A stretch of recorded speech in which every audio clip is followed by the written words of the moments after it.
I'm Robyn Curnow. On this episode of One Decision, former Trump National Security Advisor John Bolton on his time during the Trump administration. He didn't read much of anything, and he certainly didn't listen very well. So in a given half an hour of an intelligence briefing, much of it was consumed with Trump talking, giving us his opinions on the world as a whole. And the challenges of a Trump 2.0 presidency. If we had had a Cold War kind of Cuban Missile Crisis situation, I don't know that Trump would have gotten through it. So facing another 4 years, the odds of our escaping that again are pretty remote. And I think for purposes of people in the Western Alliance, that obviously is a source of concern. You're listening to One Decision, the podcast that looks at the choices that shape our lives. I'm Robyn Curnow, today's guest host, alongside Sir Richard Dearlove, the former head of the British intelligence agency MI6.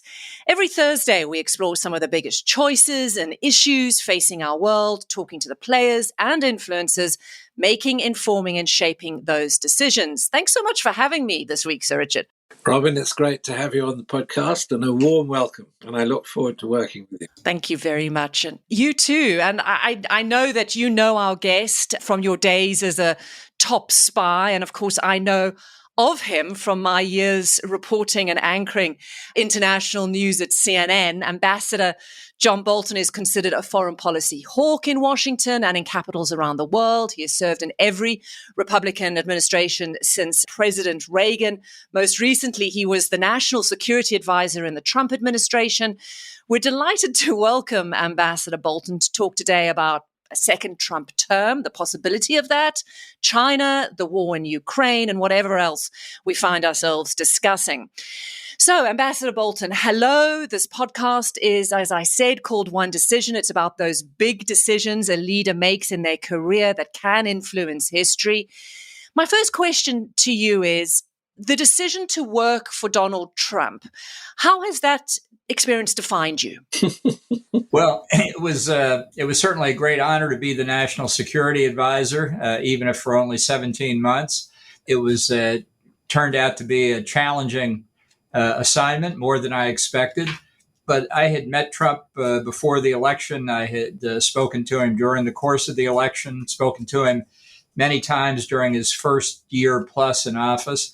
And I believe that notwithstanding everything that I had heard about him, and I think I'd pretty much heard everything that everybody else had heard, I still believe that like his predecessors as president, that he would be aware of the gravity of the decisions he was making, the implications for American security and for others around the world, and that realization would provide a framework of discipline that would overcome many of the things that I had heard and that were evident to all to see. And unfortunately, I was proven wrong in that belief because there wasn't anything that provided a disciplined framework for him to make national security decisions. And so I spent 17 months trying to figure out how, in the finding my hypothesis disproven, I could nonetheless try to create some kind of order so that our policies could proceed in a coherent fashion.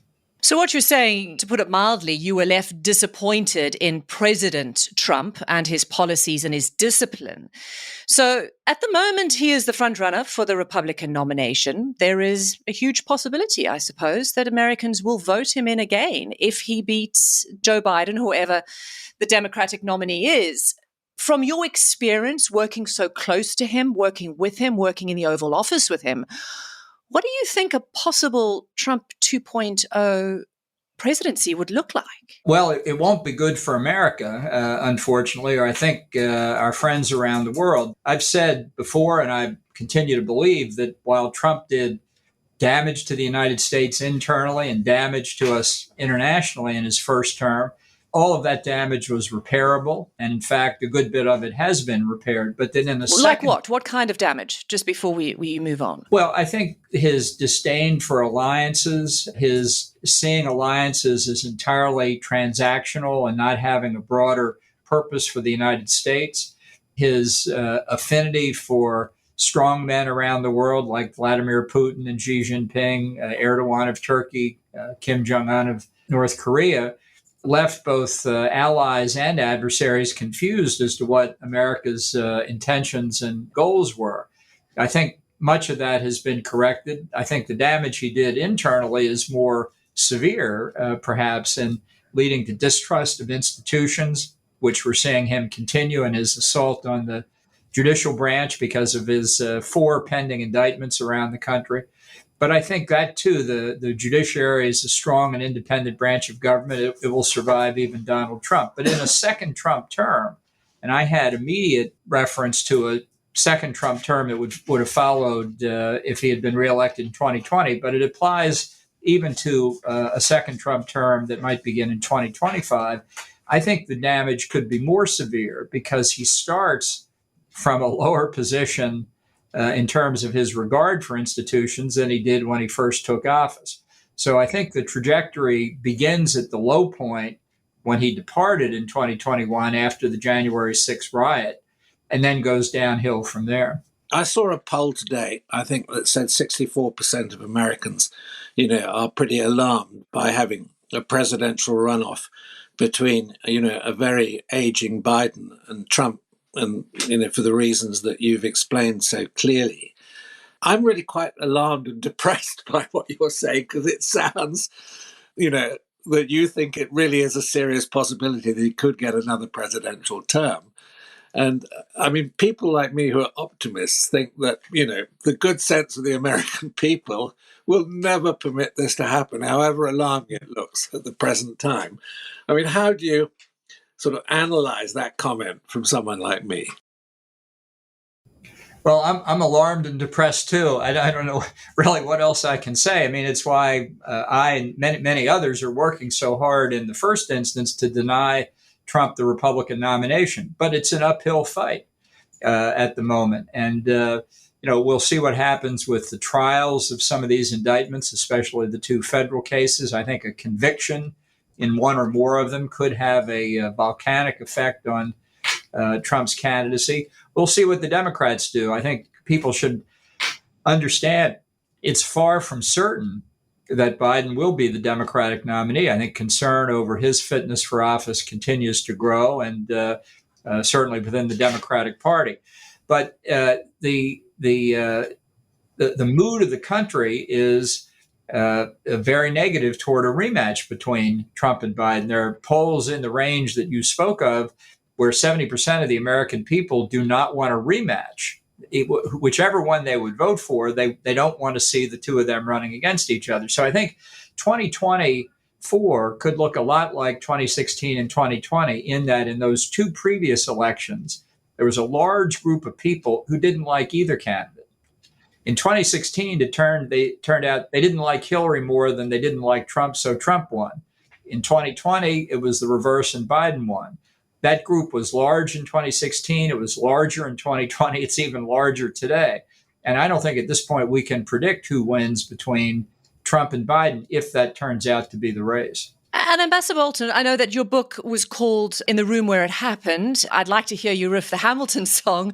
But more seriously, if we're looking ahead at this possibility of a Trump 2.0 presidency, what did you see? Give us a few anecdotes about what took place in the Oval Office or moments between you and him that are causing you to issue this warning, which is what I think you're doing right now. Well, I tried to write about this in the book. Some people call it a tell-all. I just call it another day in the office, extending over 17 months. And it's the pattern. I wasn't trying to write characterizations of Trump's behavior. I was simply trying to lay it out fact by fact by fact, and people can draw their own conclusions.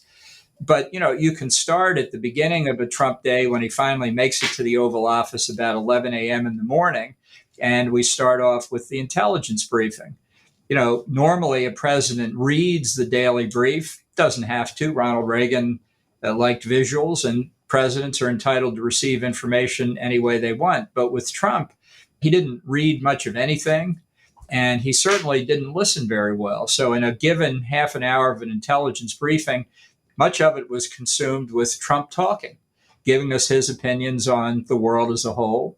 And it was always something to live through. But the amount of intelligence the briefers could sort of shove into the gaps in the conversation was pretty minimal. And it recalled to me the comment that former President Lyndon Johnson once made, and this is, given what we know about Lyndon Johnson, this is a real mark of self-awareness for him. He said, I don't learn very much when I'm talking. And yet for Trump, that's principally what he did. So that's the intelligence part of the day where you're supposed to be imparting information. Second, in the decision-making process, Trump doesn't have a philosophy. He doesn't pursue what we call policy. That's not the way he approaches things. It was said in his real estate career that he never made a schedule, that he'd come into his office in Trump Tower every day and say, okay, what's going to happen today?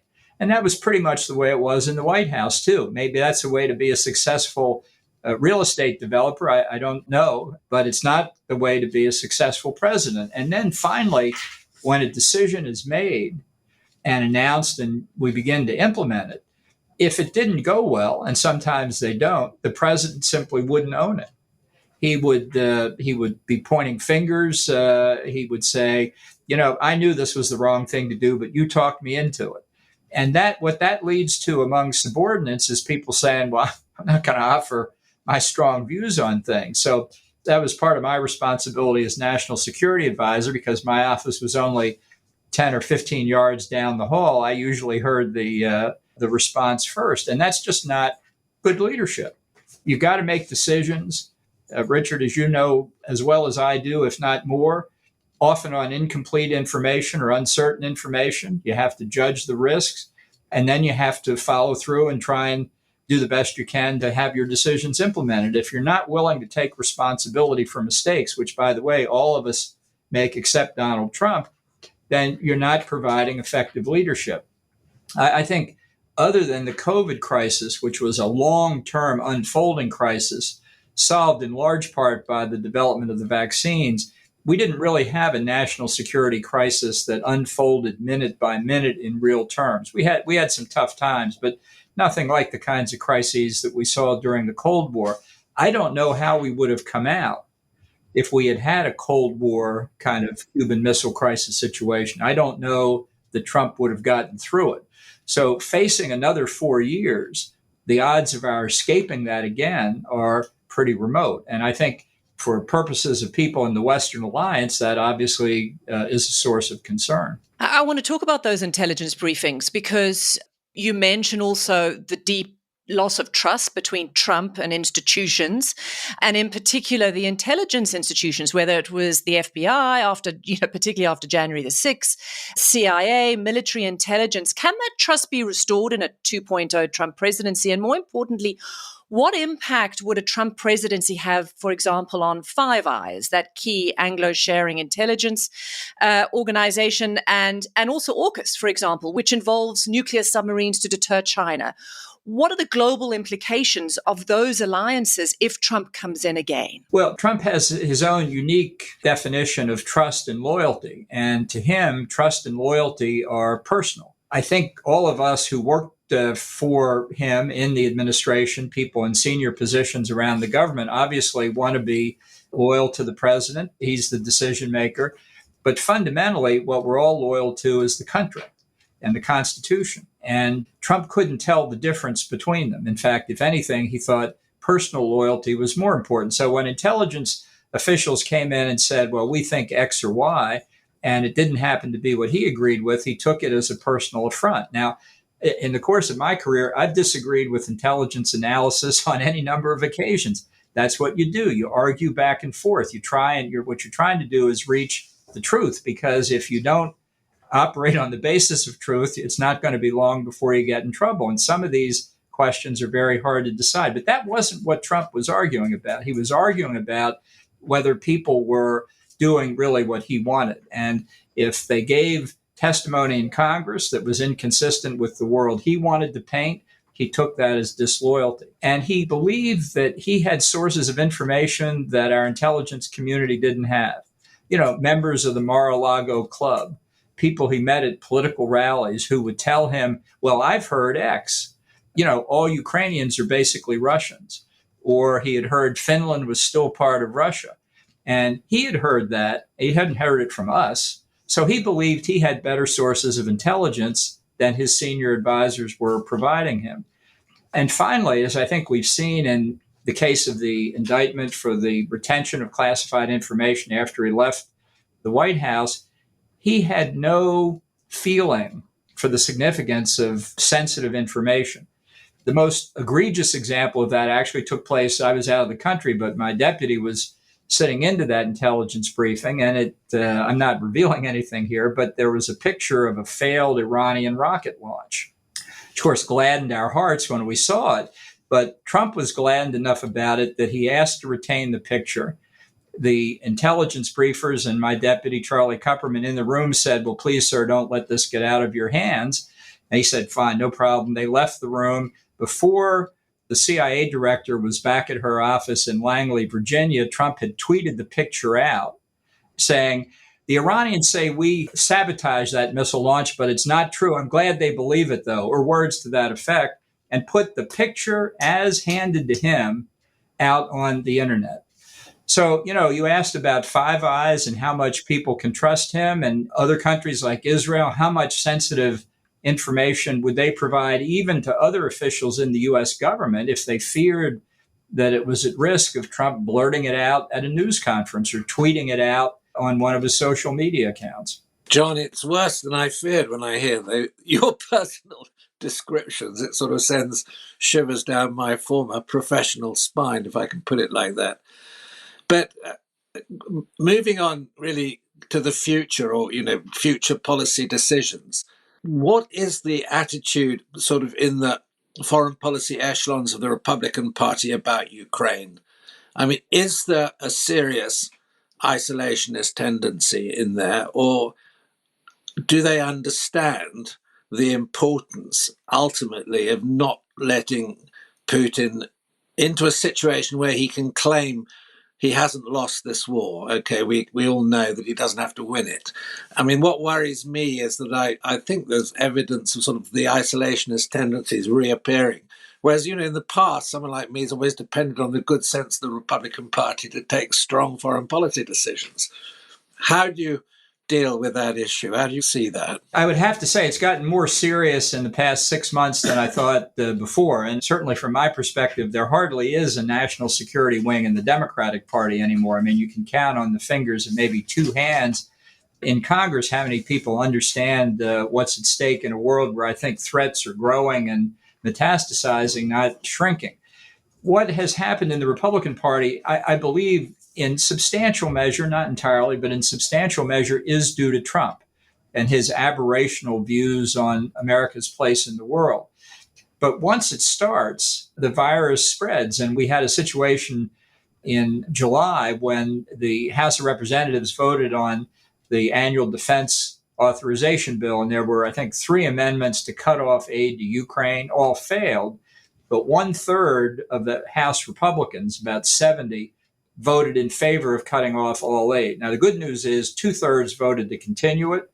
And many of those who voted against it knew that their votes were of no consequence because the House as a whole would pass the aid.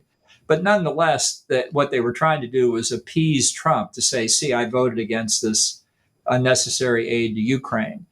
The Senate is much more solid. There are probably only 3 or 4 of the 49 Republicans in the Senate who are wrong on the Ukraine question.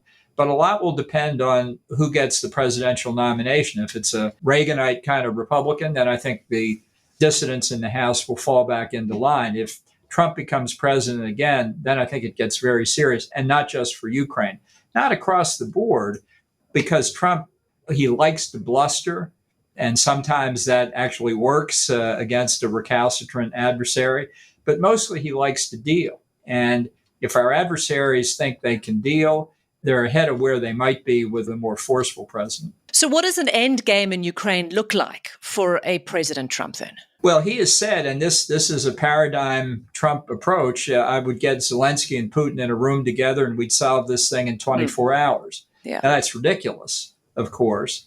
But what he would do after that failed, it would be the real test. And if he thought Zelensky was being obstructionist, he might agree with Putin. He might go the other direction, too. Or he might bring in his friend Xi Jinping to be a mediator. I mean, we're in uncharted territory yet again.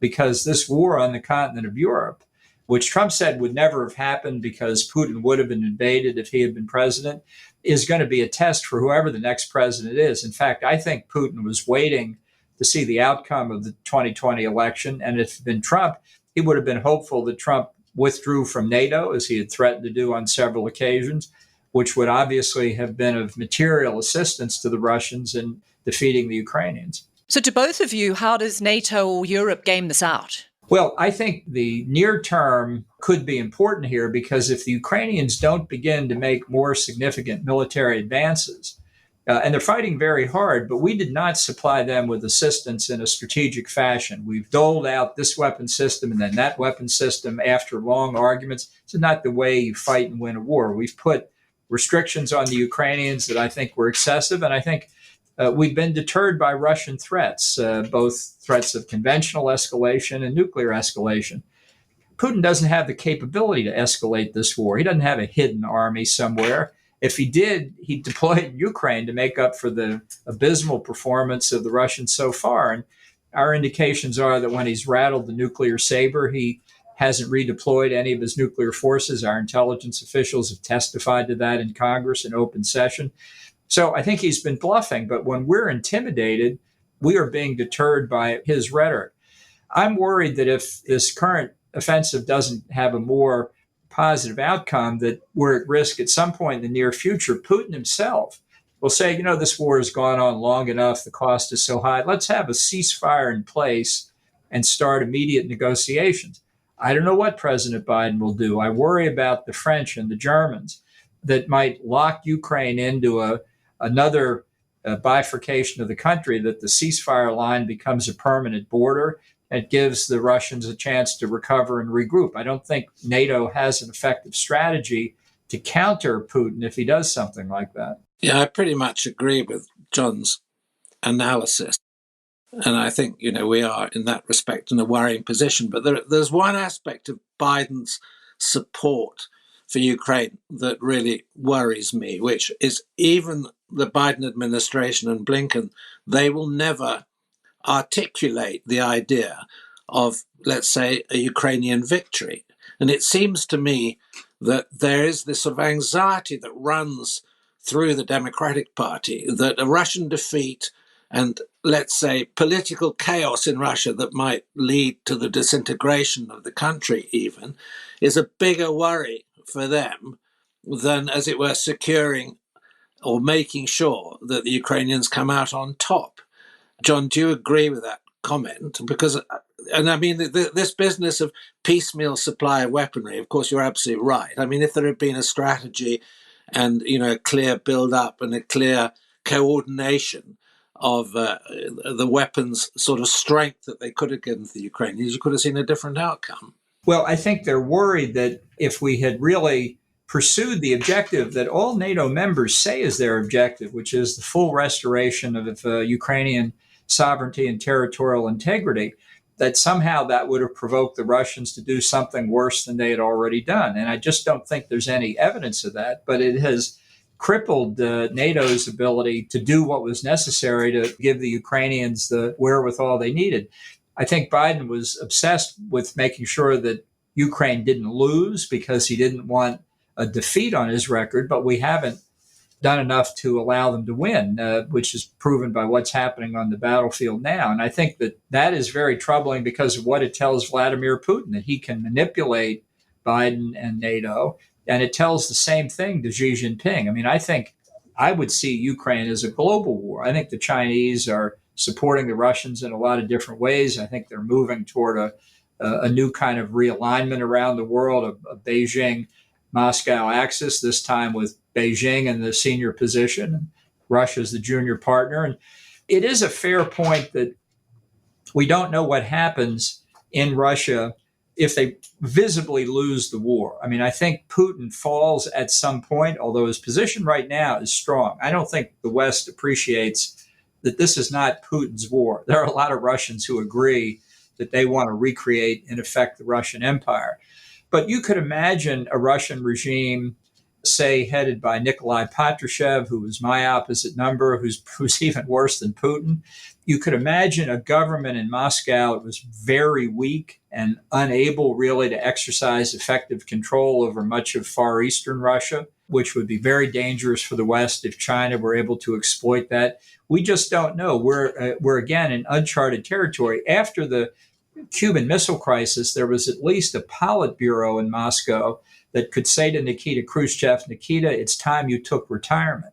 There is no Politburo in the Putin government. There are no institutions that can bring him to account and find a replacement. So if Putin goes, it could be chaos. So you issue a warning that we're already in a global war and potentially a forever war or a never-ending war with Beijing as the puppet master.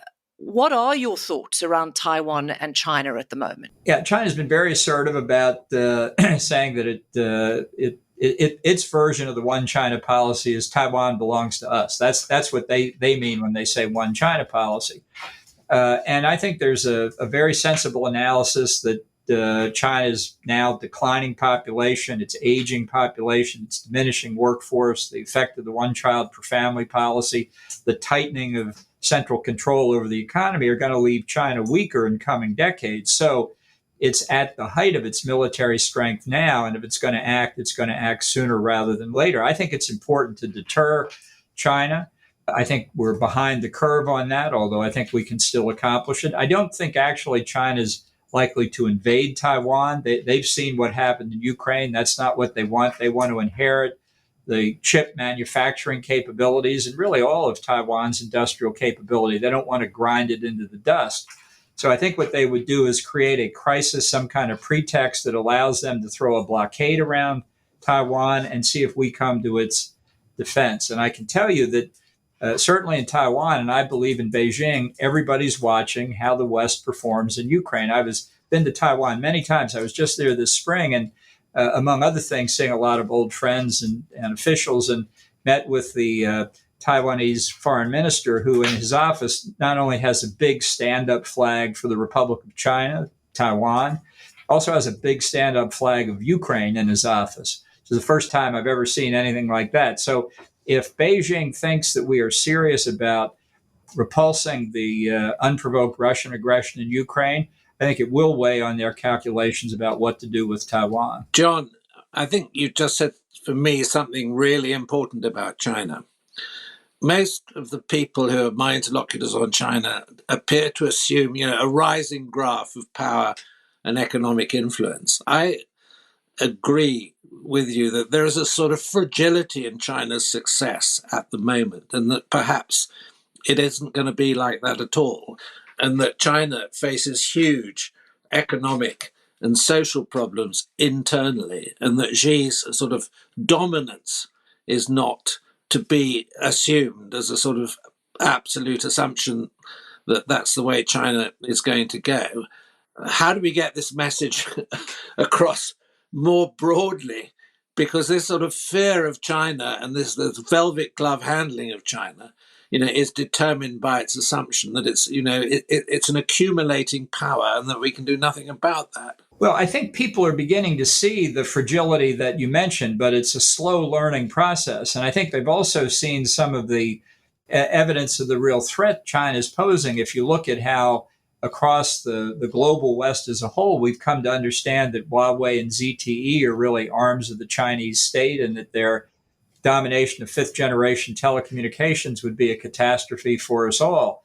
But there's still a long way to go. And if it's right that China is in a long-term secular decline, the threat in the near term, meaning the next 10 years, 15 years, thereby becomes more acute. And that really still is something that in the private sector in particular, people need to become more aware of. Ambassador Bolton, if you were advising the next government, the next administration, either as a national security advisor or as Secretary of State, and I'm talking hypothetically here, what needs to be done? What would you advise the next president? Well, I think one thing that's clear is we need more capabilities across the board and higher military spending. There was a bipartisan commission in the United States some years ago, bipartisan, that said we need around a 325 to 330 ship Navy. Right now, we've got 285 ships, and that number is going down. It's a huge budget item. I think the 2% of GDP that we've talked about for military spending in NATO since 2014 is outdated. I think the U.S. has to go back to Reagan era levels, 5 to 6% of GDP. And I think our friends in NATO need to come up to 3 or 4. And I think we've just got to be more realistic about this relationship between Russia and China. It's not inevitable. I mean, if there were ways to break it, we should. I think we've got to deal more effectively with India, now the most populous country in the world, and maybe the real coming economic power in Asia, not China, as it declines. And we've got to be careful about national security aspects of our trade policy, which we have not been for many years. Tehran also comes into this potentially. What are your thoughts about the recent hostage swap? Well, I think it was a mistake. I think it puts a price per head on Americans that's going to boomerang against us in many other circumstances, $1.2 billion per hostage. Even Gorovich, Wall Street Journal reporter, now held by the Russians. I mean, do we have another spare $1.2 billion to give to the Russians to release him? I just think it's a mistake. Obviously, we're concerned about Americans who are unjustly unheld. I think you've got to apply pressure and use other forms of diplomatic persuasion. But when you bargain for hostages, you're just really, it's almost human trafficking. Is the GCPOA dead now? I mean, is there any chance of reviving it or not? I mean, I think you and I share the view that this is not a good agreement, but there is still momentum in the Biden administration, it looks like, to try to revive aspects of it. Well, it's like the pursuit of the Holy Grail. I mean, they just never give up. And look, the mistake of the agreement fundamentally was allowing Iran any uranium enrichment capability. Once they understand how to do that, they've got the means to get a nuclear weapon, no matter what limitations they commit to. So it was fundamentally flawed from the beginning. And now, by its own terms, its provisions are expiring.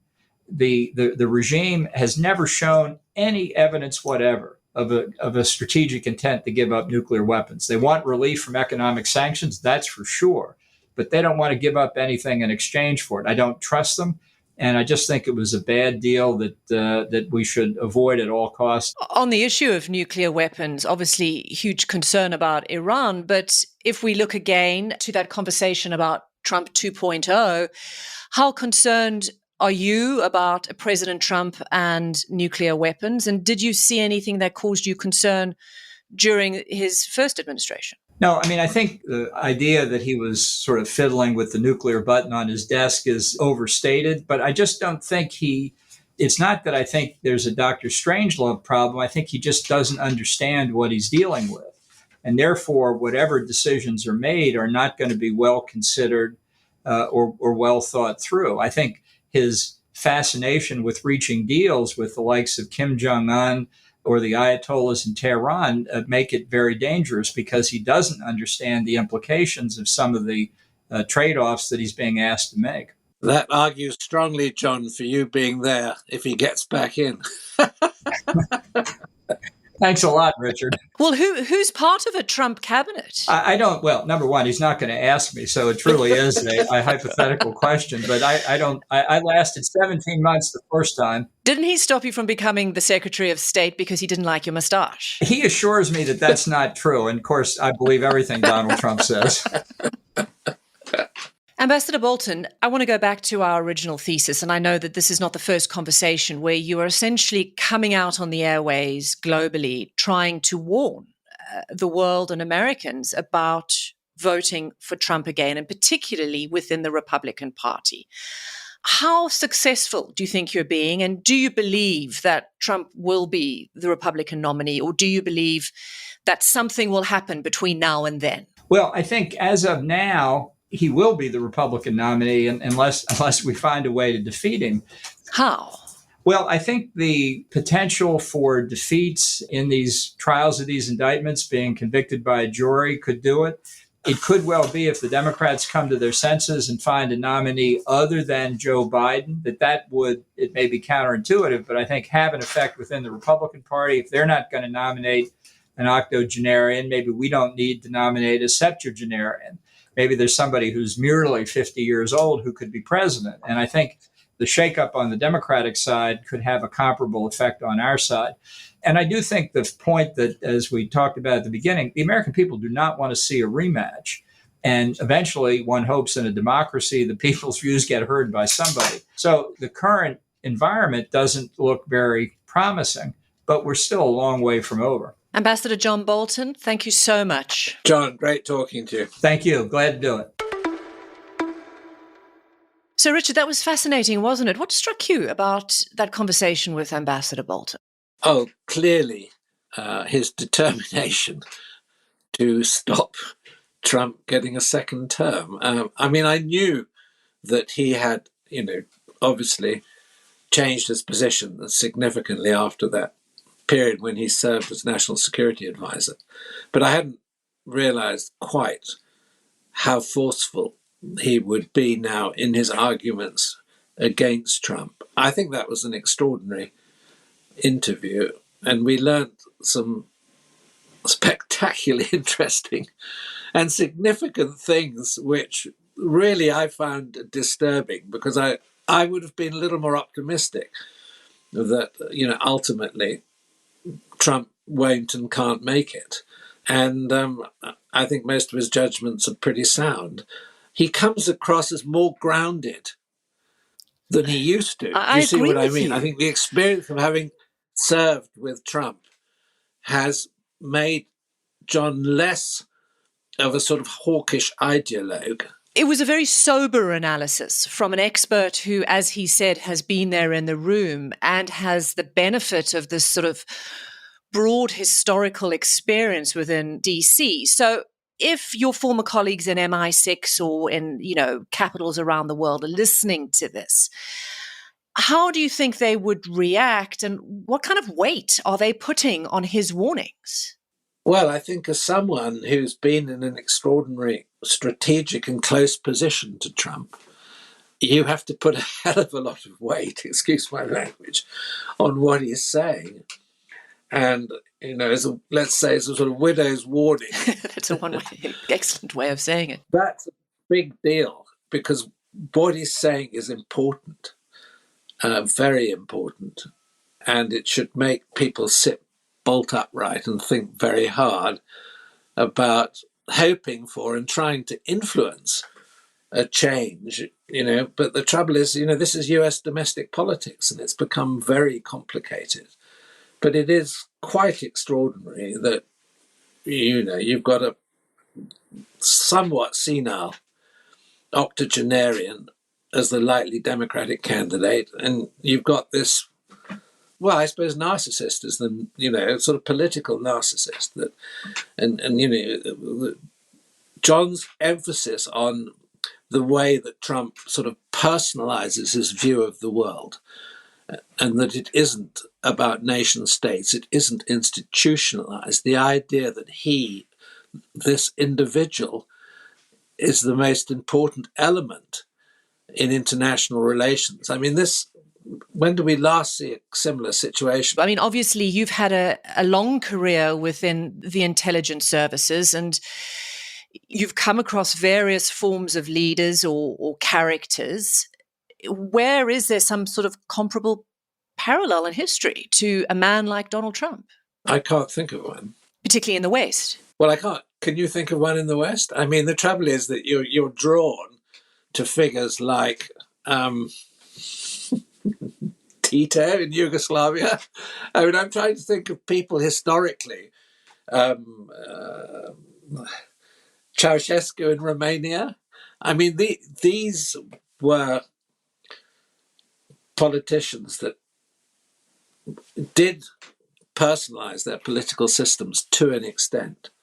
But I mean, maybe they were still framed by a bigger institution and bigger international relations, because it was the Cold War. So someone like Ceausescu was, as it were, pinned within that framework. Similarly, Tito was pinned within that framework. But they had a strong sort of personal style which spread to their relations with the West, and they exploited that. And of course, they were points in the Cold War where the West could, as it were, get a knife in and lever open those relationships. I mean, I'm reluctant to make comparisons with people like Mao. I mean, that's going too far and going back too far, because I don't think Trump is in that league, but he's certainly a significant figure in a minor league of political rogues, let's say. So, Richard, it's been wonderful. Thank you for allowing me to join you this week as a guest host. No, great, Robyn. Really enjoyed doing the interview with you. And I think we were both privileged to share that experience of interviewing John in phenomenally good form. He was very clear and very fluent. He feels like certain people need to step up to the plate, and he's rallying the troops in many ways. Okay, Robyn, all the best. You too. Cheers, Richard. I'm your guest host, Robyn Curnow. That's it for this week's episode of One Decision with Sir Richard Dearlove, the former head of MI6. New episodes are dropped every Thursday, which you can like and subscribe to so you never miss an episode. Tell us your thoughts, what decisions have impacted you, and where you live. Or email the team at onedecisionpodcast.com. Thanks for listening. See you next time.